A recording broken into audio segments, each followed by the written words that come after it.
Right now, some part of your skin is trying to grow fur it does not have. You felt it today. Cold air, a good song, a jump scare. You have almost no fur left, so why does your body still bother? This is not a coincidence. It is a leftover instruction with nowhere to go. That muscle has a name. Almost nobody who has one knows it. Arrector pili, a muscle built to do one job over and over for millions of years. It still fires exactly the way it did before you had skin like this. To understand why, go back before your species had this thin, naked skin. That ancestor had a full coat, and that coat had a problem to solve. Fur only insulates if there is trapped air underneath it. Flat hair traps almost nothing. Raised hair traps a thick layer of warm air. So, the arrector pili muscle exists to pull every hair upright on command. Cold hits the skin, the muscles fire, the whole coat fluffs up at once. It works exactly like a duvet fluffing itself for warmth, only alive. Every mammal with real fur still does this. Watch a cold cat. A frightened cat does the exact same thing, only faster and all at once. That is the second job of the same reflex. It makes an animal look bigger.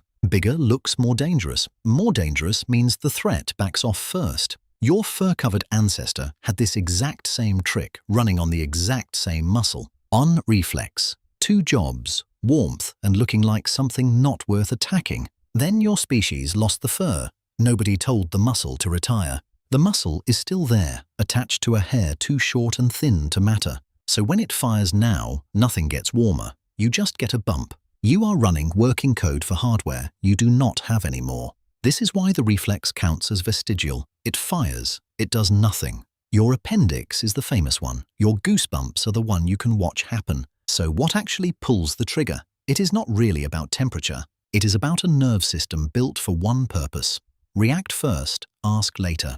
It is called the sympathetic nervous system, your body's emergency switchboard. It is the same system behind a racing heart, sweaty palms, a dry mouth. It does not distinguish a real predator from a jump scare in a dark theater. To the switchboard, a horror movie and a leopard trip the same wire.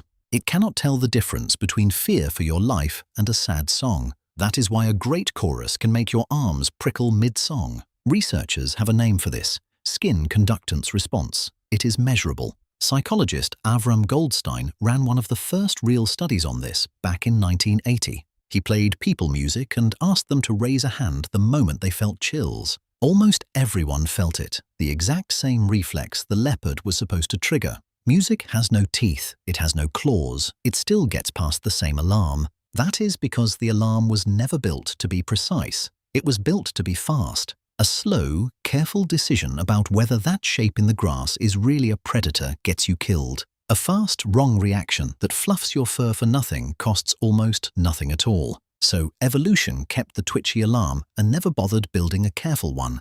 You inherited that same twitchy alarm. It just has nothing left to fluff. Which brings up the real question. Why did you lose the fur in the first place? The leading answer is heat, not cold. Your ancestors became long-distance hunters. Running for hours generates enormous heat. Fur traps that heat right against the skin. Bare skin with sweat glands can dump that heat straight into open air. So, your ancestors traded the coat for the ability to run prey into exhaustion. A good trade for hunting, a strange trade for temperature control at night. That is one reason your ancestors needed fire and shelter far earlier than expected. The muscle that once fluffed a coat for warmth had nothing left to grip. But the wiring for looking bigger and scarier still had a use. Fear did not go away, so the alarm stayed wired to the muscle, even after the muscle stopped mattering. This is the part people find hardest to accept about their own bodies. Evolution does not clean up after itself, it just stops paying attention. A trait only gets removed if keeping it costs something. Goosebumps cost nothing, so there was never any pressure to switch it off.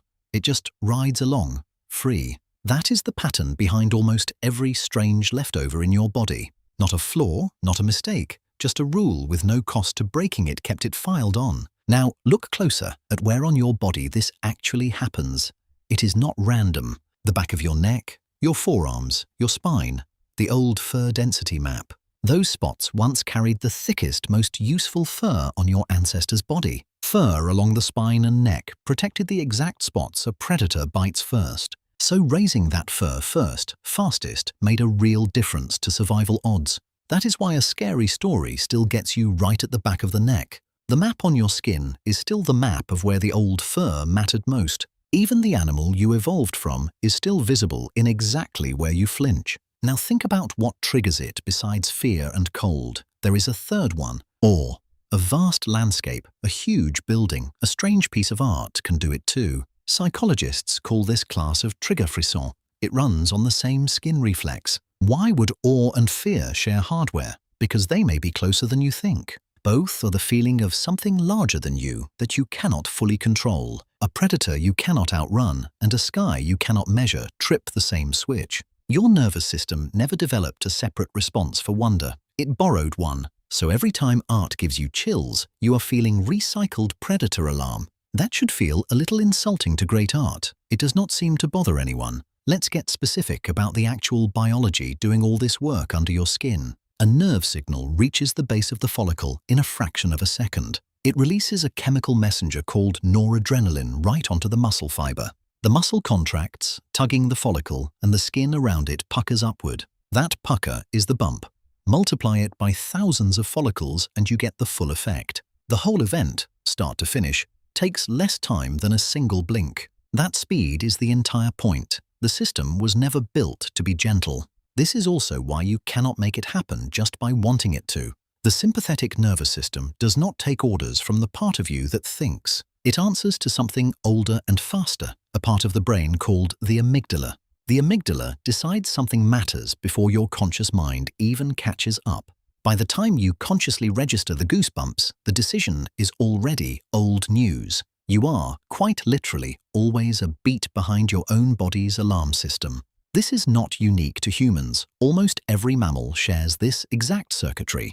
The arrector pili muscle shows up across the entire mammal family tree. It likely evolved once, a very long time ago, and every mammal since inherited it. A tiny, early mammal, barely bigger than a mouse, may have been the first to have it. That means the reflex on your arm right now predates primates. It predates apes entirely. It is older than your species, older than your genus, older than your whole family line. And it survived everything. Ice ages, extinctions, the loss of your entire coat. It survived because it was never expensive enough for evolution to bother removing. Compare that to a trait that really did cost something and really did get cut. So the real question was never why you still have it. It is why anyone expected you not to. Arrector pili muscles cost almost nothing to keep, so evolution never bothered removing them. Compare that to a full coat of fur, which costs food, warmth control, and parasite management. Fur like that has an upkeep bill. A handful of dead muscle fibers does not. Natural selection does not clean house for tidiness. It only ever removes what is expensive. You are carrying hundreds of these leftover parts. Goosebumps just happen to be visible. The wisdom teeth, the tailbone, the muscles that used to wiggle your ears. None of it got cut because none of it was worth the trouble of cutting. You are not a finished design. You are a running total of things that never got expensive enough to lose. So the next time it happens, you are not malfunctioning. You are just old. Older than language, older than fire, older than the idea of being cold on purpose. It has outlasted the fur it was built for and the danger it was built against. It will probably outlast you too and get passed on exactly as broken as it is. That is not a design flaw. That is just how bodies get built over deep time. Nobody drafts a body from scratch. Every generation just edits the last one. And most edits never get proofread. They just get carried forward if they are cheap enough. Goosebumps made the cut, not because they matter, but because they never had to. So look at your own arm the next time the hair stands up on it. You are not looking at fear or cold or music. You are looking at inheritance. A coat you no longer own, still trying to stand up on skin that forgot it. That is the whole story. Now go find out what else you never asked about yourself.